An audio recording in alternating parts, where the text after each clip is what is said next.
go to the Tools panel of Affinity Photo and select the Ellipse tool.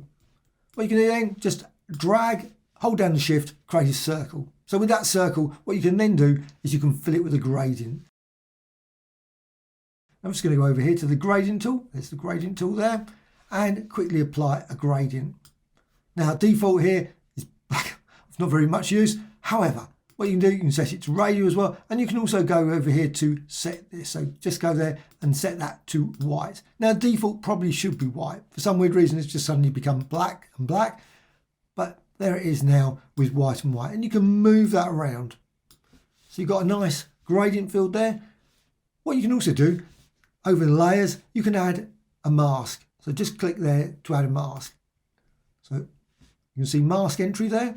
Now go over to the gradient tool again, and again, just apply it. Now, if you accidentally apply it to the lips, you can add, obviously, to the lips. I'm adding it to the mask. Make certain you select the mask. That's the key thing. So the mask is selected, and then you can move that around. By default, it's linear. Should be anyway. For me, it always is. So radial, and I'm just going to set it to radial, and you can move it around. What I want is the nice areas of dark, and I want transparency as well, but I want light there as well.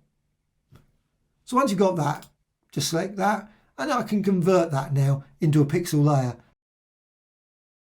And I'm going to do that via filter. So filters, and down to distort and deform. And I'm going to go with similarity. So I'm just going to go to that white area there, and I'm just going to drag. Now at the moment it's not doing anything. If I go to this one, you can now see the result of that, and you can drag around. Now I know this is the black area, so I'm just going to, and this is the white area of the image, and you can drag it over this side. And as you do that, you can see what happens. You end up, the white area was over that side of the circle, the ellipse, and the black area over there. I've dragged them together, and you can get these lovely little sort of ghostly landscape bumps. And again, do exactly the same. Go there. Now, if you get to, and you pull, you can also pull in the image, the layer. Try and avoid that.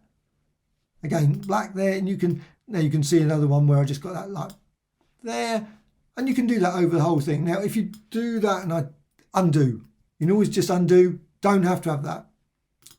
Again, black there, and again there, and again, another undo, white there, and you can crunch it up like that. So you end up with this. Always remember to click apply, because if you go off and do something else, it will lose it. So click apply at that point. So you've got transparency, you've got the pixel layer. What you can do, you just duplicate it. So layer and go to duplicate. And you can see, actually, even that makes it look slightly better just by doing that. However, what you can then do is you can select that layer and you can rotate it. So you can rotate that design, and you can see you can end up getting these extra bumps in different positions. Now, of course, with a layer, what you can do, you can stretch it. You can rotate it, move it around, move that. Make certain you avoid getting that sort of like there, where I've got the edge of the layer coming over. That doesn't look so good. But you can see what happens. You get this sort of nice.